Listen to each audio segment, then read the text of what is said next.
Give me some time to think. I'm in the bathroom looking at me. Facing the mirror is all I need. Wait until the Reaper takes my life. Never gonna get me out alive. I will live 1,000 million lives.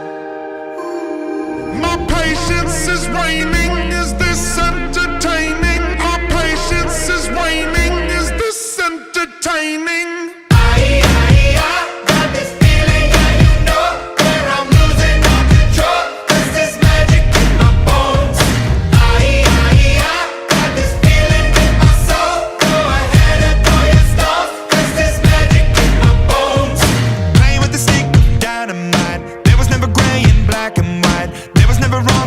Was right.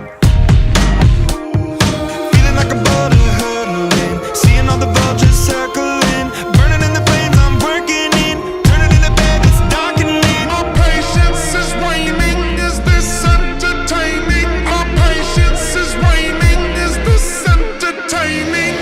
I got this feeling, yeah, you know, where I'm losing all control. Cause there's magic in my bones, my body.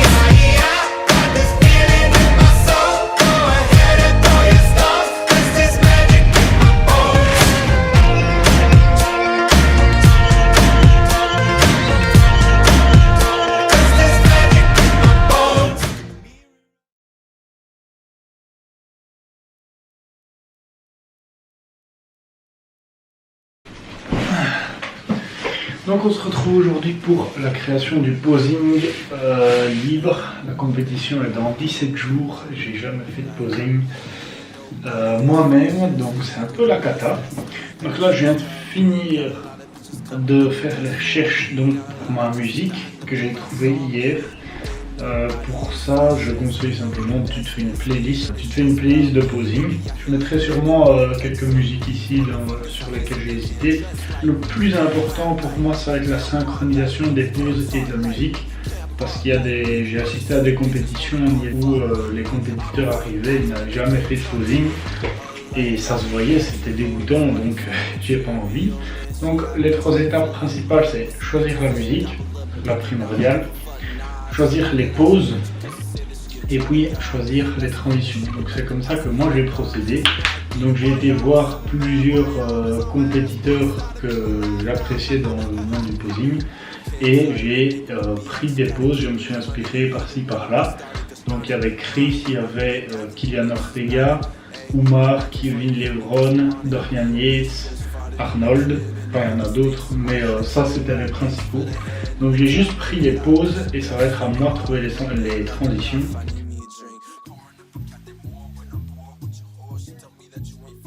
Pour tout ce qui est routine personnelle, donc vous voyez bien, je me suis entraîné dans mon bureau et en fait le problème c'est que j'étais tellement naze que je passais beaucoup de temps au sol, donc à faire des pauses basses. Et alors j'ai commencé à avoir mal au genou, si bien que j'arrivais pas à faire mes transitions, par exemple ici, pour remonter. Je me suis rendu compte que c'était vraiment compliqué, que ça demandait des efforts. Et puis je me suis dit que ça pouvait pas aller comme ça, donc j'ai mis un petit jogo, hop, je me suis chauffé les genoux, j'ai mis du baume du tigre pour chauffer les tendons et tout, et j'ai recommencé inlassablement.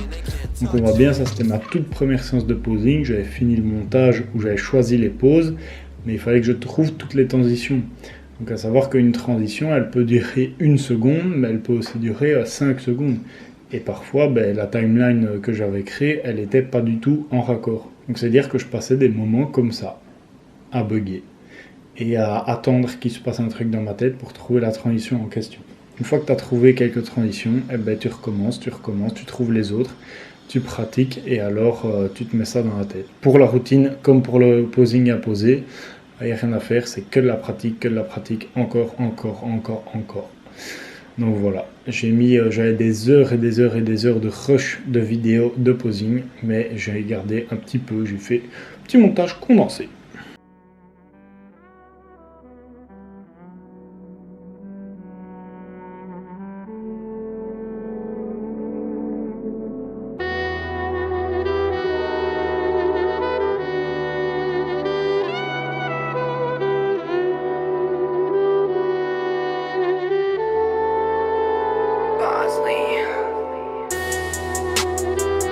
Hey. Hey, hey, hey, yeah.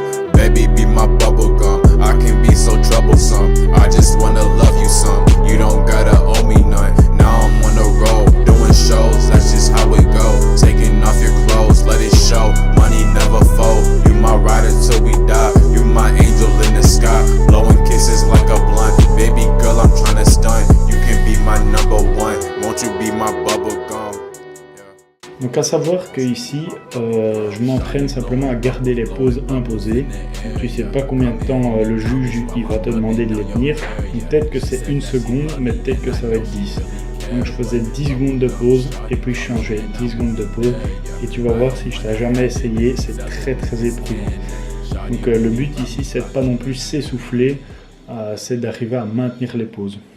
Ensuite, voici une liste qui permet un petit peu de voir pourquoi il est important de pratiquer ces pauses individuellement. Donc c'est chouette de faire la routine dans son ensemble, mais il faut prendre chaque pause et la travailler individuellement, sans les transitions, sans rien du tout. Donc ici, on voit bien l'orientation de la tête, la plante des pieds pour la transition qui n'était pas prête, la jambe tendue, arrondir le dos, etc., etc. Il y a la liste, tu peux mettre pause et regarder toi-même.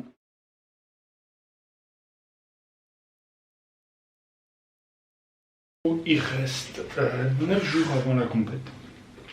Et honnêtement, là, depuis 5 jours, c'est très difficile.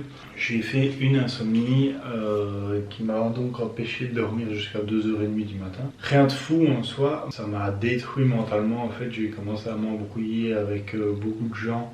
Par exemple, tu vas chercher la merde et tu sais que t'es chiant et tu sais que tu continues, ou alors être susceptible pour absolument tout. Et ça, c'est la première fois de la prépa où je m'en rends vraiment compte. Et je me suis dit, mais attends, à la compète, ça doit rester du plaisir surtout. Et ça, si jamais vous pensez à vous lancer dans une sèche, réfléchissez-y à 2 fois.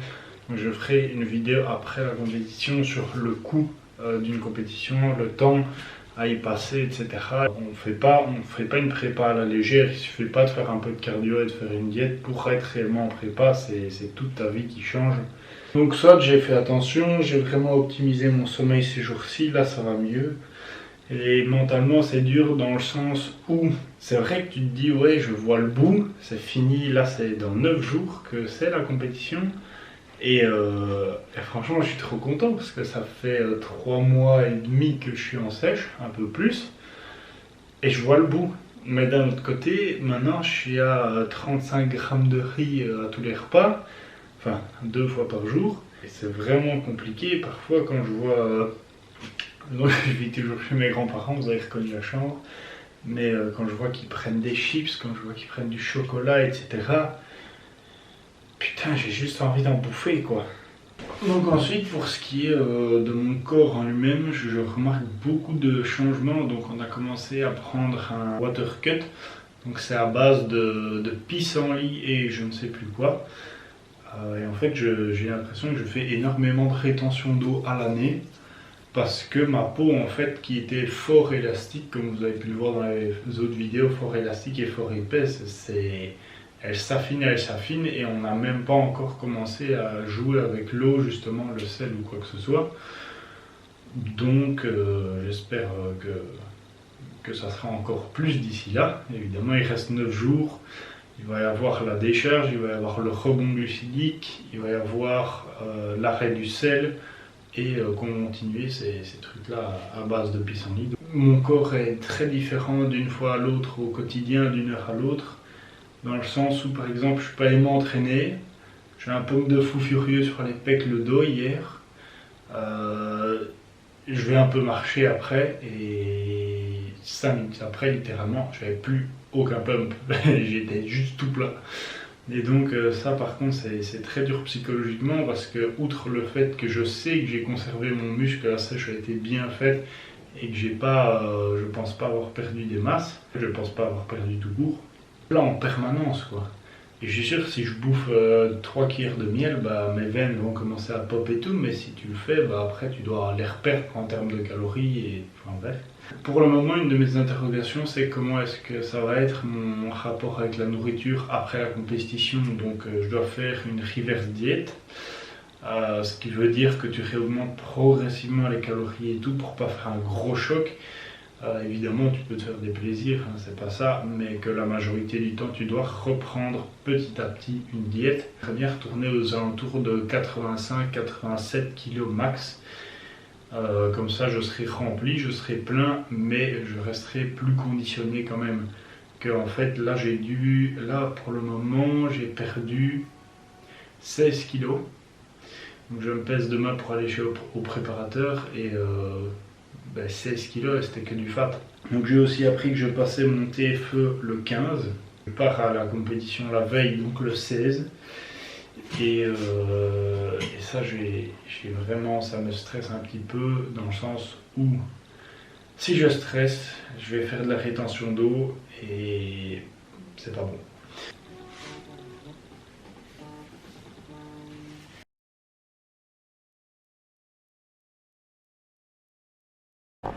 On est actuellement le 10 juin, donc 7 jours avant la compète.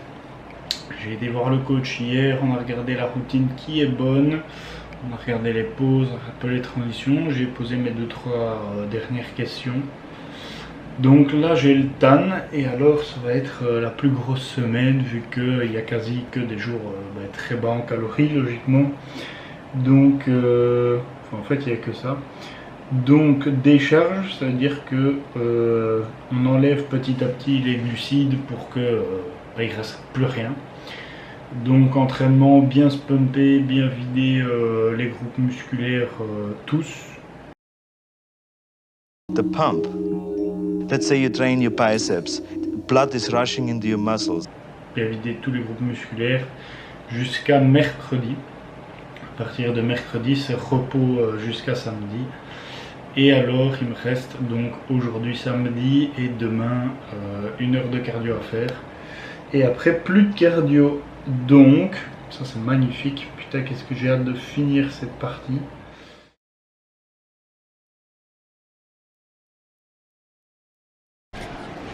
On est le 12 juin.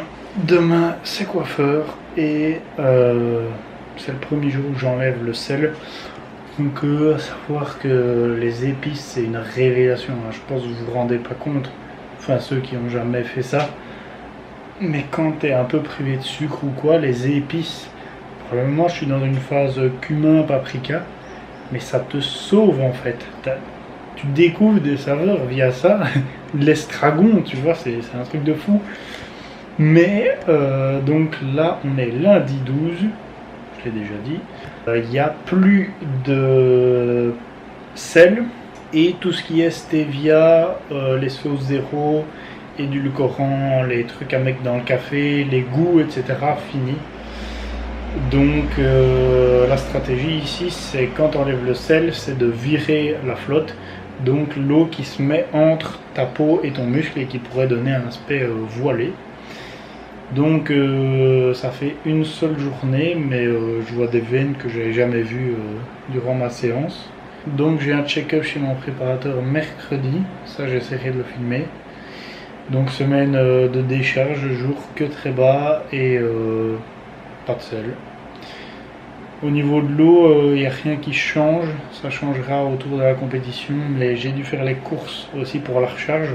Putain, acheter des sneakers et une tablette de chocolat, du miel, un Aquarius, des trucs ainsi. Putain, c'est la mort, j'ai juste envie de les manger. Je les ai mis dans l'armoire tout en bas là auquel j'ai pas accès. Et comme ça, je craquerai pas. Reste une semaine, ça serait cool.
sun shines on everyone, love yourself to death. So you gotta fire up, you gotta let go, you never be loved till you make your own. You gotta face up, you gotta get yours, you never know the top till you get too low.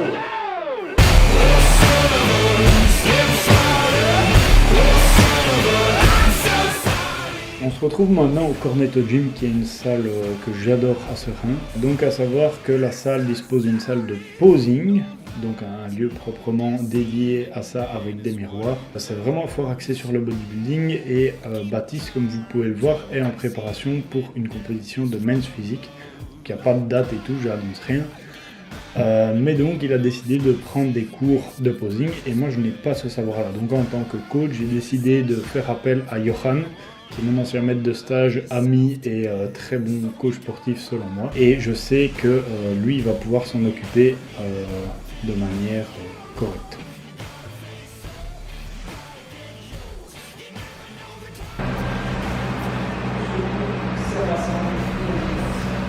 Attention, si je te fais pas la ligne, tu pars encore. C'est pas possible. Heureusement que t'es en aussi, toi. Heureusement que t'es en aussi. Allez, fais fort, un peu. Attention. Fais vraiment step by step. Tu penses au pied, ça doit être ici. Tu penses au plat pour ton buste. Comme je le disais, il ne faut pas rester avec un coach par loyauté ou quoi. Si à un moment cette méthode ne fonctionne plus, qui ne s'investit plus avec toi en tant qu'athlète, je pense qu'il faut changer. Donc moi j'ai eu une très bonne expérience avec mon préparateur Chris. Donc vous le verrez dans la prochaine vidéo qui sortira très bientôt, avec toute la compétition et les jours après et tout le final. Mais j'ai décidé de changer de préparateur parce que en tant que coach et en tant qu'athlète, j'ai envie de voir d'autres manières de fonctionner.